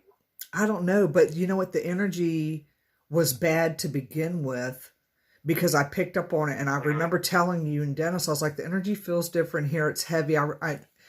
Because it just didn't feel right. It just felt off, and I'll know that energy if I feel it again when I come up there Saturday. When I come up Saturday, I'm going to know, and I'm going to be like, oh, hell no. But I told that, it was a male too. I told him to stay back, and he did not. It was like, oh, fuck you, I ain't staying back. That's by the upper plant? I don't know, because it came from the cabin.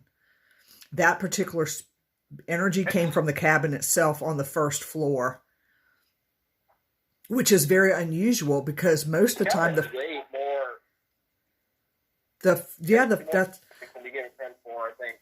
the first floor is the safe place. I call it the safe floor. But that particular day, it was just me, you, and Dennis. There was nobody else there. I just can't remember where I was on my way to that particular day, but I was on my way to somewhere, and I stopped. Yeah, I stopped by. I don't even know where the hell I was going that day. But I stopped by, and I don't know why we were there that day, to be honest with you. Yeah, I can't remember. We were talking about something. Yeah, and I had messaged you, and you asked me to stop by, so I did. Oh, I remember we were talking about something to do with like my dad and the cabin. And, yeah, I had stuff trying to get them to let us use it for. We were discussing the email we were going to write about us using the cabin for investigations and stuff like that. And but that was the day the energy. I don't know. It felt weird. If you were I guess you were in the neighborhood or something, because I don't know why I would call you to come all the way back up here from Urbana. No, you didn't. No, I was. You were, I think we were messaging each other, and I had told you that I was on my way. I'd have to go back and look at the messages. I know what it was. You were coming up here to see Angie. Okay. That's right. You're right. I was coming up to do Reiki. Reiki. That's right. Yeah. And we had dinner up here. Yeah, that's right. Now I remember. I'm like, gosh, what was I doing? I remember now. Yeah. I'm like, I kind of want to call you, man. No, you wouldn't have called me. No, I knew you wouldn't have called me up there from Urbana to come up there. But I knew that there was a reason why I was coming up there. Yeah. Yeah, I'm talking around. I'd always love to have you up here, but I was like, why was she up here? Yeah, I know. I had to think there for a second, but now I know. Okay. Yeah. Yeah. But I'm super excited about this weekend. I am too. Getting a headache now. It's going to be a lot of fun. I'm super happy to have Howie and Kat involved, and they're going to do a Rift radio show from the cabin on Saturday night, and they've really gone above and beyond as far as like promoting the event and stuff, and good to have Pandora's Peregrination back on the show. Yeah. On the show. Yeah. Back out on investigating. Yeah. Melissa and Chris. Melissa's always fun to investigate. I like her because she's so intellectual. I'm gonna have to have them on my show. Yeah. Yeah, definitely. They are great. Yeah. Yeah. They should definitely have them on. Yes, I think the so. Show. Plus it's really cool to be part of such a great event. Yeah. I've seen some of the locations that are going to be involved in this place, and your friend, GC O'Rourke. Yes. Is that his name? Yes, Denny. Yeah. Mm-hmm. He's gonna have, he's gonna be up in having Colonial Warrensburg as part of this event, and and there's so many different places. The Conjuring House is going to be a part of it, and what is it, ancient Egypt? Yep. I think having the cabin at 360 be a part of it was incredible. Yeah. David Flowers is doing something too in Williamsburg. I told him, I said, maybe next year if you do something there, I'll have to figure out how to split myself up a couple ways, because I would like to see what he does with his stuff too. It's just really cool to me. Yeah. It's so cool bringing people together. Yeah.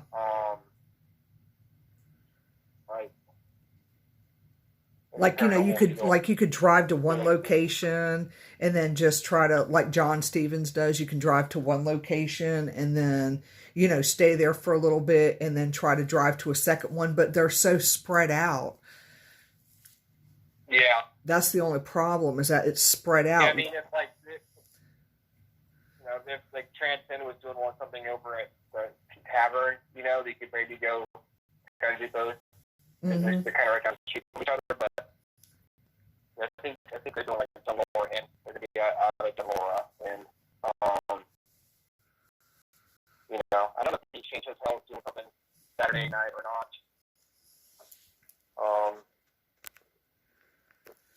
I don't know. It's going to be a lot of fun. I'm excited. Yeah, I am too. Come out. I told Kenny, I'm like, I'll buy you a gift card. Maybe I'll get a card. You watch RJ. And I want to make sure that Angie is able to come out. I'm like, look, you can, I don't, have to stay the whole night. I can drive you home. Whenever you want to go. Right. Well, I told her. Obviously, I'll come back. Thank you. I told her, I told you when I see her, I'll believe you. You're not going to get my hopes up high like that. That's all I do. The same thing. I'll believe when I see it as well. It's always something happens. But yeah. Besides usually it's because I'll ask Phil. Ask him if he's here to come out, and something will happen. But she can't make it, or she'll be like, "Oh, I thought was that this weekend? I thought it was next weekend, or something like that." So you're so funny. She needs like a besides the Boo Biotch event we have coming up in April, she needs like a girls' night out at the cabin where she can just come out and be herself. Yeah. She had a girls' weekend with Prana and some of her friends a couple of weeks ago. We went out to Williamsburg to hang out, and she had a great time. And I think I was there. She needs to realize that there are people who want to hang out with her, who want to do stuff with her. Yeah. Yeah, I was there. Part of the cabin stuff and enjoy herself. Mm-hmm. It's not just a me thing, I think she comes and she'll be I'm there. She's there because I'm there. It's not the case at all. I think it's like if people want her there, and people want her to be involved.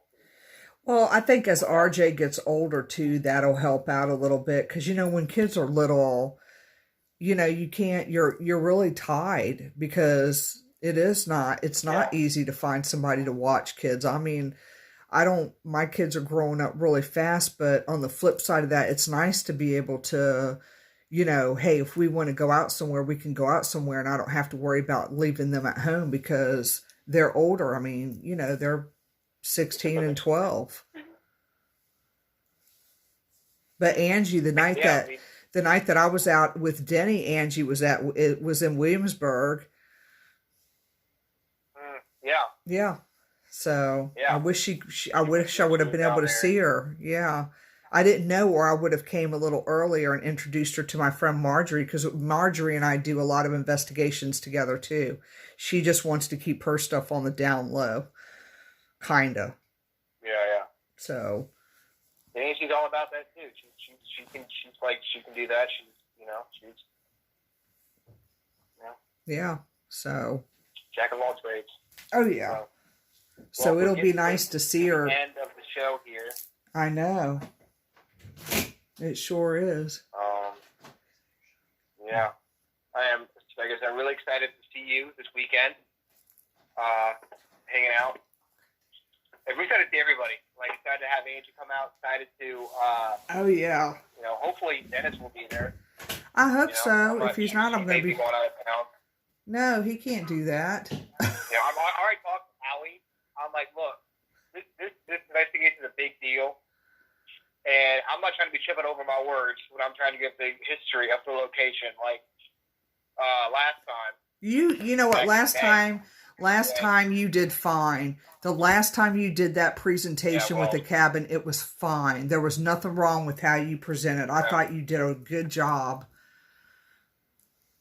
Well, I appreciate that. No, you did a good job. It's a big deal. A lot more people are going to be there. It is, but you'll be fine. You did an excellent job last time you presented the cabin. There was nothing wrong with how you did your presentation at all. It was perfect. I think I'm gonna split up with Howie, and maybe Dean wants to help try to split up the presentation a little bit. So I want to make sure everyone gets the full effect. But you know, I mean, Dennis does Dennis does an excellent presentation, but for you having to, you know, step in that particular time because he wasn't able to make it, you did a good job to me. Mm-hmm. So I wouldn't worry about it. Well, I appreciate it. You know, no problem. I mean, I would tell you if it was shitty. I would definitely say, hey, Ryan, you know, no. But no, you did a good job. Seriously? 90 seconds. What were you thinking going out there like that? Jeez, I thought you actually wanted people to come out to the game. We got 90 seconds. So, all right. Well, I appreciate you coming on the show. No problem. Chatting with me for an hour, you know. Anytime. I was going to wing it. I didn't have anything planned, but just to converse at times and just chat. Yeah. You know, shoot the shit for an hour or so. And, 60 seconds. You know, and we'll see you Saturday. Okay. I will be there with bells on. They come out early and doing the cameras and stuff, so I might come out there, help him set up stuff, and you know, so you can come out whenever you want. Okay, I'll come out after I'm done with my appointments. I got a couple clients Saturday. All right, well, give us a holler, let us know, and we'll let you know what's going on. All right, that works. And we'll see you Saturday night. All righty. Saturday during the day. Okay. All right, guys. All right. Good night. Talk to you later. Bye. All right. Good night. And here. There we go. 2 hours. But it's worth the 2 hours. So anyway, who's on here? Savannah, are you on here? Savannah Spookies. I changed my lighting. Now I can't get it back. So anyway, like Ryan and I were talking about, this coming up Saturday is the world's largest ghost hunt. So, okay. I was going to respond to your message, but I think I'll do that behind the scenes. Are you going to be at the cabin Saturday, Tracy? Are you going to be there? Or are you going to be home? So anyway, Saturday, 7 o'clock at the cabin on 360. That's one of they still have some tickets left. So if you still want tickets for that particular event, then you need to get them. They're $20. And like I said, this coming up Saturdays, you're not going to be there. Okay, fine. Oh, sorry. You're working. Okay. So Saturday is the world's largest ghost hunt. There's going to be many, many different places having their different activities at, you know, different locations. So you have to go on the Virginia Paranormal Events page to see them all. Or you go to the VirginiaParanormalEvents.com, www.VirginiaParanormalEvents.com page. They have a website, and John and his friend keep up with that. Because you said you weren't going to be there and you had to work this weekend. And I don't have anybody to share Cheetos with. So anyhow, that's what's going to be taking place. And then next Tuesday on Vibe Time with Geri, Tracy Ann, who is on now, is going to be on my show along with Vanessa Hogle, Gwen Clapper, and Stephanie. And I have to ask her how to pronounce her name because I don't want to mispronounce it, but she's a psychic medium. She's going to be the guest at our Boo Biotch event along with Vanessa and Gwen. So they will be on the show next Tuesday, and we will be talking about, we'll talk briefly about how Boo Biotches came about, and then each person is going to talk a little bit about themselves, and then we're going to try, if we have enough time, to talk about the actual event itself. So, and there are still tickets left for that. Yes, I know. You have to be saving lives and doing shit like that. Better you than me. But I'll think about you. I'm sure you'll come in spirit at the cabin. Yeah, Tuesday. And then I can't remember my whole lineup because I don't have my calendar in front of me on who's coming on when. So, anyway, I appreciate y'all tuning in. I have to get up early tomorrow. No school, but I still have to get up early. So, anyhow, I appreciate you guys tuning in. Savannah, I saw what you sent me, and yes, I mean, I just don't understand why people can't. These lights are really cool. That makes me look demonic. I can't understand why people just can't come up with their own ideas and why they gotta steal everybody else's stuff. I mean, like, why can't you be creative? Doesn't that look weird? Why can't people just be creative and come up with their own themes instead of them stealing yours? Like, if you put them side by side, yeah, but then you'd start a lot of shit on Facebook, and we don't want to do that either. But I just think it's really messed up that they couldn't come up with their own stuff. They had to steal your idea. I know, right? Could be a red light district in here. These lights are cool because they change colors, and then you can actually download. Yeah, I know, we know. I'm not going to say anything. You can actually download an app on your phone, and then it'll change the colors on your phone. Yeah, you're always missing Paradrama Girl. Look. There has been this person, and I'll allow them to remain nameless, that has been giving me paradrama for the last few weeks. Like, they have to have the last word in. And I'm just shaking my head going like that. Like, this is a pet peeve of mine. Yes. It's a pet peeve. And I'm going to say it again because I've already did a Facebook video on it. Just because you did not experience something doesn't mean it isn't there.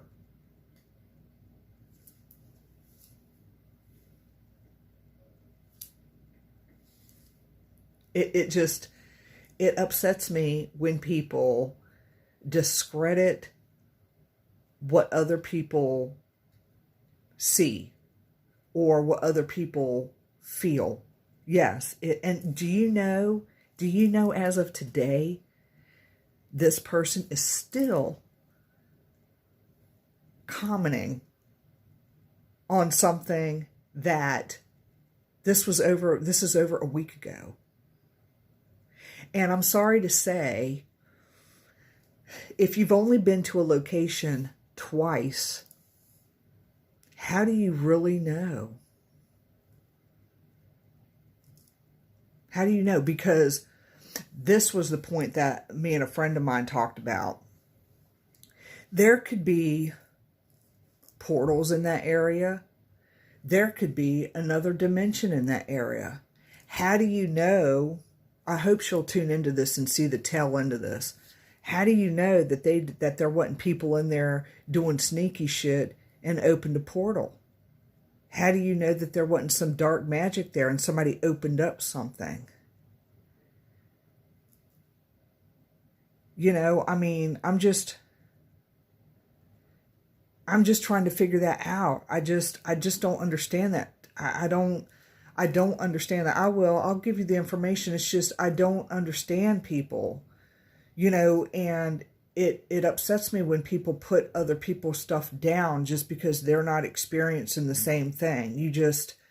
To me, that's just not cool to discredit what somebody else is feeling or what somebody else saw just because you've been there twice and you didn't see it. I mean, I'll give you an example. This past Saturday.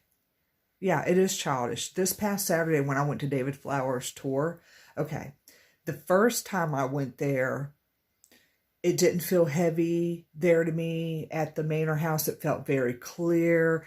I knew that there was a couple, you know, spirits there that was watching me. I saw a lady in a dress that was standing behind David, and she was just kind of watching him, and then she politely turned around, went back up the steps, you know, and went back to her spot. All right? That was the first time I went on the tour.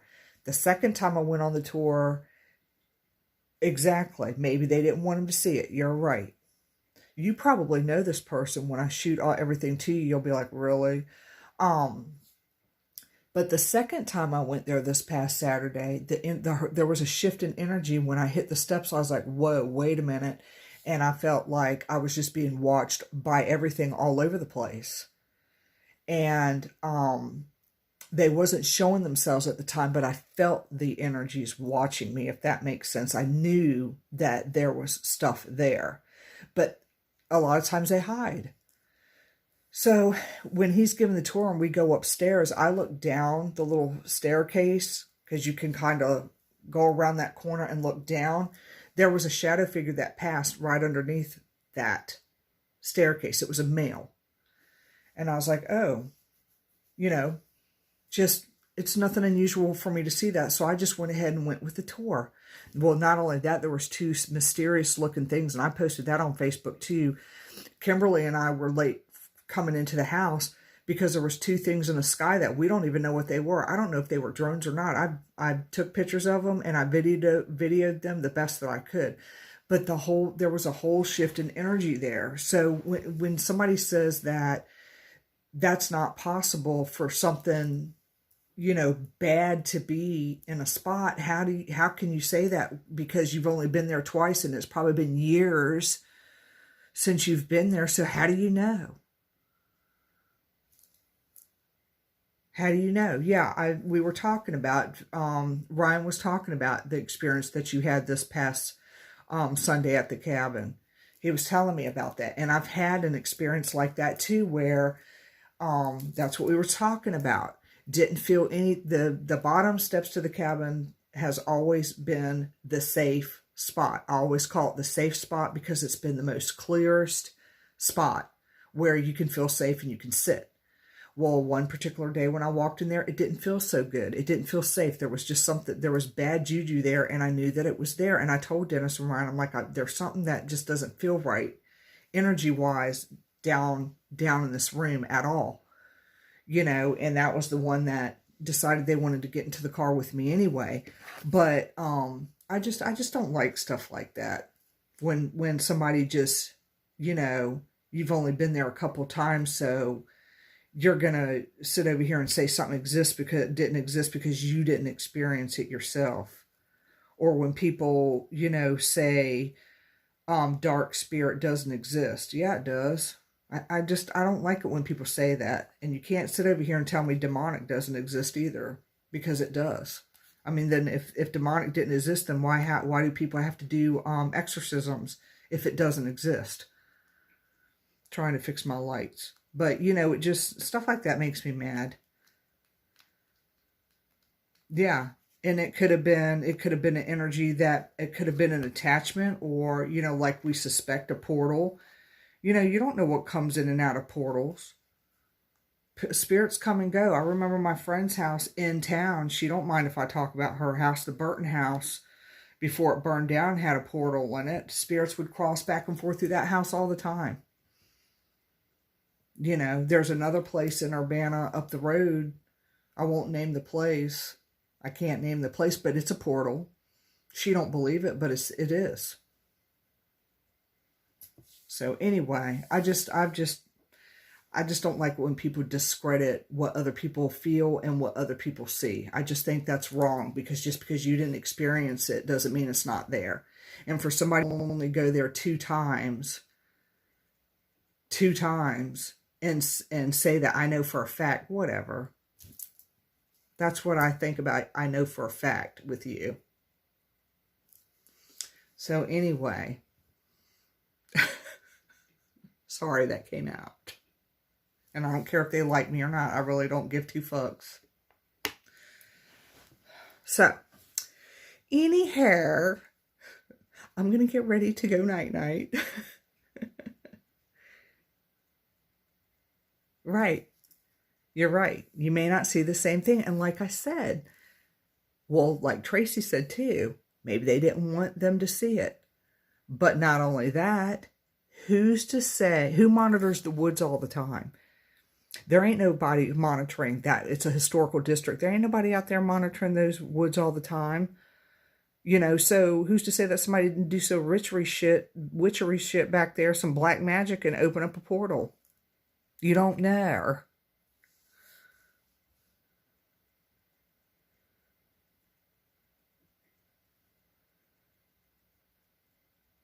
Yeah.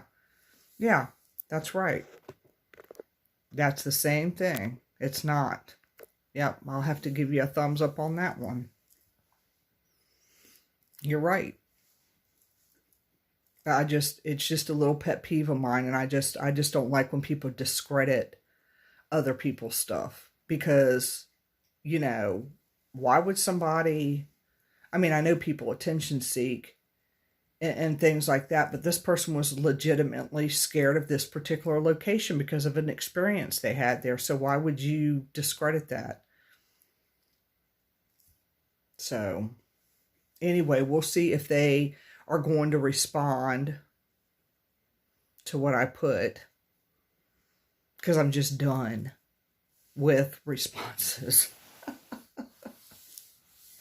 You know. And then they thought I was arguing with them, and I wasn't arguing with them. I'm making a valid point. You don't know. So anyhow, all right, boo bitches. Savannah, I'm sure I will see you on Saturday. Love you. Good night. Yep, you got to go to sleep. So do I. And Tracy, sorry, we're going to miss you, but I'm sure you'll be there in spirit. Yes, attention seekers in the paranormal. Paragrams. Kimberly is so terrible, because Kimberly will make up stuff. Parapops. Well, we've made up paramoms, paragrams. So we're good. Yes. I'll send you the shots. Love you too. Y'all have a great night. Let me go see what my son had wanted 30 minutes ago. Thanks for tuning in. Oh, yeah, that's right. You won't be here. Oh. I forgot. Skank. You're going to be in St. Augustine. I don't like you anymore. Yeah, I know. I'll see you Thursday. All right, eat some Cheetos for me. I didn't think that was a part of your eating plan anymore.